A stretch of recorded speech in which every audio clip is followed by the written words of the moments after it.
In this lecture, we are going to learn the relation between radius of curvature and the focal length.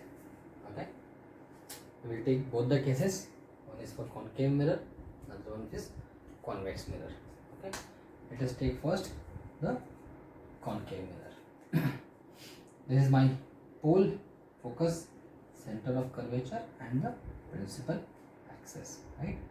So if we draw a line which is parallel to the principal axis, so by rule of this reflection it will pass through focus. Okay, so this is my incident ray and this is my reflected ray coming parallel, going through focus.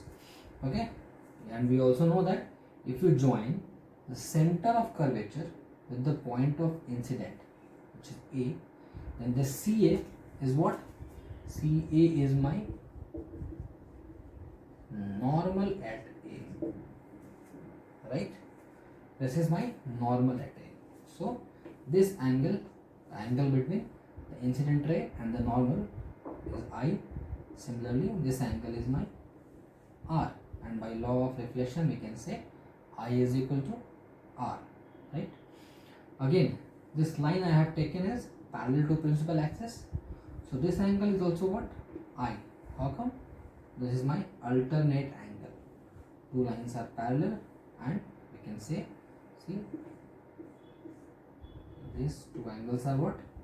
Alternate angles. So they are also equal. So this is my I, right? So we can say that, and then when two angles are equal, opposite angles are equal, sides opposite to equal angles are also equal. It will be an isosceles triangle. So CF equal to what?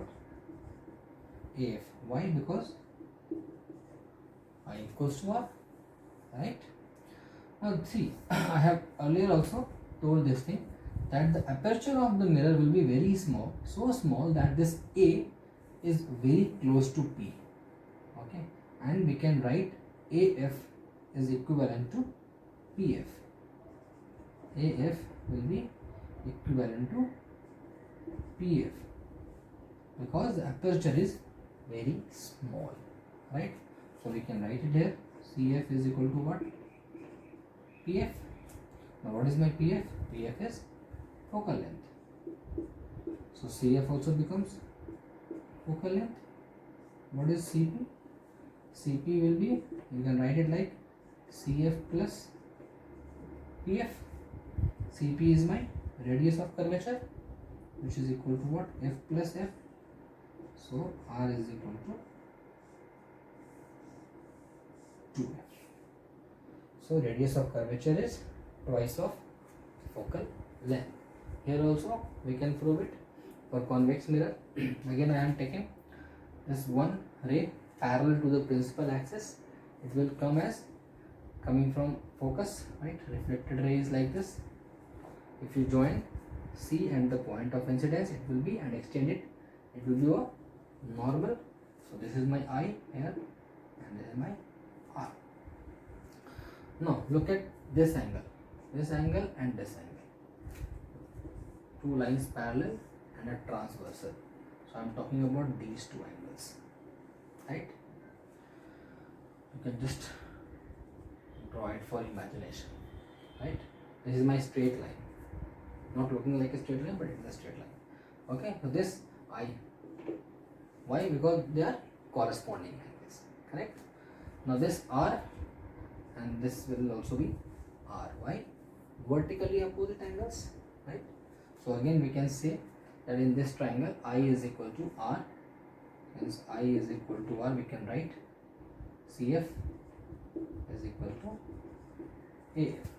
And same logic applies here also, that AF will be equal to what? PF. CF will be equal to PF, right? So what is CP? CP is equal to CF plus PF. CP is my R. CF and FPF both are F.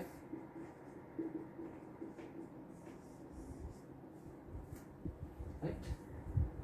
So you can show that the radius of curvature is always equal to twice of the focal length.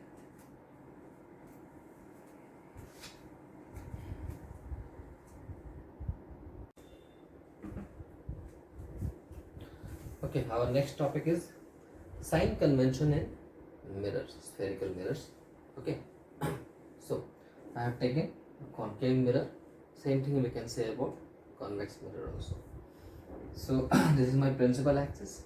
Okay, now in coordinate geometry we know that there are two lines. One is what? My x-axis, and another is what? My y-axis. So similarly here also it will be principal axis is my x-axis. Okay, principal axis is my x-axis, and if I draw a line passing through P perpendicular to the principal axis, suppose this is my line, which is what? Passing through the focus, passing through the pole and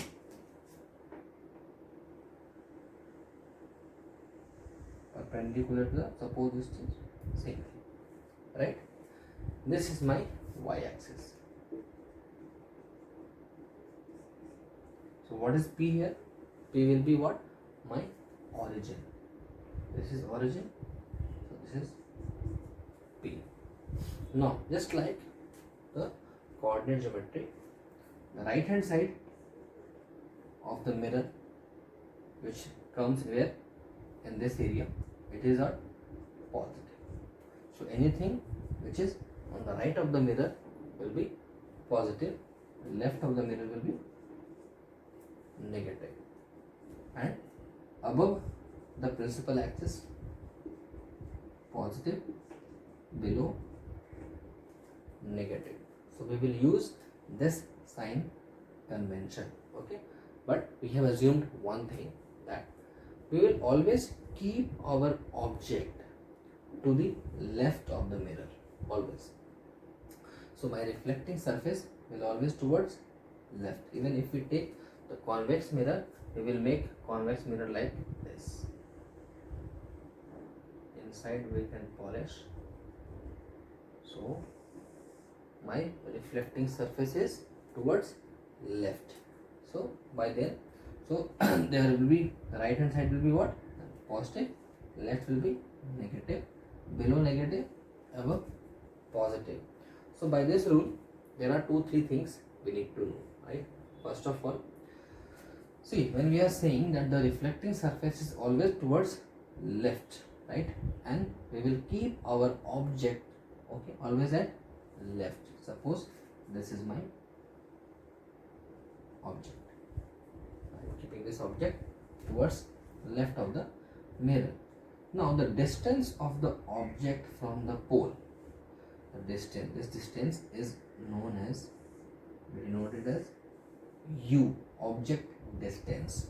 What is U? U is distance of the object from the pole, right? Now remember this, whenever you are applying any formula, we will see in mirror formula, this U will always be negative. Why? Because it is left of the mirror. So U will be what? Always negative.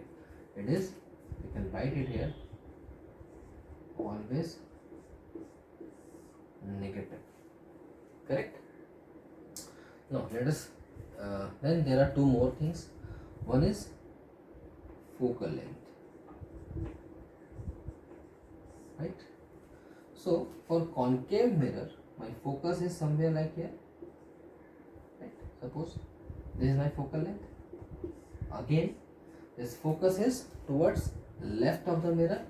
So for concave mirror, my focal length is also negative. But for convex mirror, my focus is right of the mirror, because my reflecting surface is left. So focus will be what? Inside the mirror, which is right. So my focal length here is positive. U here negative. U will always be negative. That's why I have written always negative. Focal length is negative for concave and positive for convex. So looking at the sign of F, you can say whether my mirror is concave or convex. Okay. Next, suppose the image. Okay. So image can be formed either on the right hand side or on the left hand side. So we denote as V. V is what? My distance of the image from the pole. All the distance we take from the pole, similar like origin, right? So image can be formed either behind the mirror or in front of the mirror. So accordingly we will take the sign of V, which is either positive or negative, but U always will be negative, and F will be negative in case of concave, positive in case of convex. Similarly, you can say that the radius of curvature, here suppose this is C, so R will be negative in case of concave mirror, R will be positive in case of convex mirror. So anything towards the right of the mirror is positive, towards the left of the mirror is negative. Now let us understand the object height.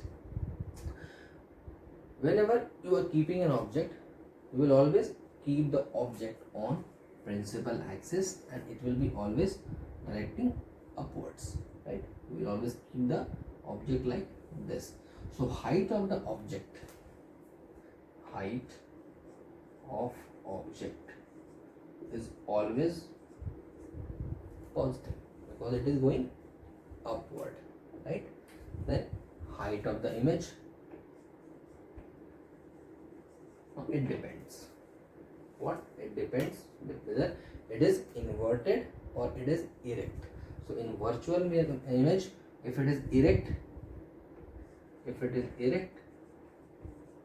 will be taken as positive, and if it is inverted, it will be what?